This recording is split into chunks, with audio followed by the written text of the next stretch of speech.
నేను మొదటి నుండి చెప్తానే ఉన్నాం, అమరావతిని దోచుకోవటానికే తెలుగుదేశం పార్టీ నాయకులు గాని కార్యకర్తలు గాని వాడుకుంటా ఉన్నారని చెప్తానే ఉన్నాం. అమరావతిలో పెద్ద పెద్ద స్కాములు జరుగుతా ఉన్నాయి. తొవ్వే కొద్ది వందల స్కాములు బయటపడతా ఉన్నాయి.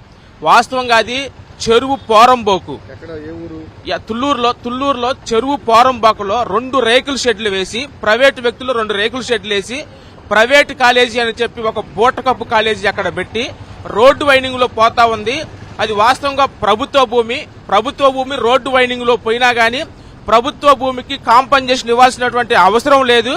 ప్రైవేటు వ్యక్తులు, తెలుగుదేశానికి సంబంధించినటువంటి వ్యక్తులు, రాయపాటి సాంబశివరావు గారి బామ్మర్ది గద్దె మంగయ్య అనేటువంటి వ్యక్తి, జొన్నలగడ్డ శంకర్రావు అనేటువంటి వ్యక్తి, లంకా సుధాకర్ అనేటువంటి వ్యక్తి ఒక సొసైటీని ఫామ్ చేసి రోడ్డు వైండింగ్ లో 60 సెంటు పోతుంటే 60 సెంటుకు 2019లో దాదాపుగా 2 కోట్లు కాంపన్సేషన్ తీసుకొని ఆ డబ్బులు దోచుకొని మళ్ళా ఇప్పుడు ఒక కొత్త డ్రామాకు తెరదీశారు.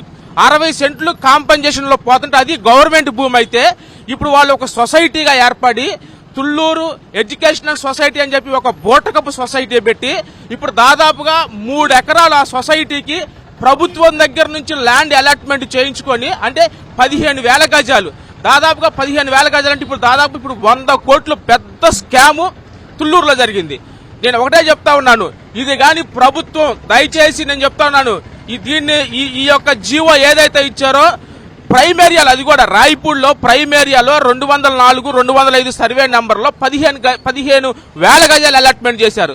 ప్రభుత్వానికి డిమాండ్ చేస్తా ఉన్నాం, దాన్ని గాని రద్దు చేయకపోతే వైఎస్ఆర్సీపీ ప్రభుత్వం వచ్చిన తర్వాత దీంట్లో ఎవరైతే ఆఫీసర్స్ ఇన్వాల్వ్ అయి ఉన్నారో, రెవెన్యూ వాళ్ళు ఇన్వాల్వ్ అయి ఉన్నారో, ప్రభుత్వం పెద్దలు ఎవరైతే ఇన్వాల్వ్ అయి ఉన్నారో వాళ్ళందరినీ చట్టం ముందు నిలబెడతాం, దీనిని రద్దు చేస్తాం.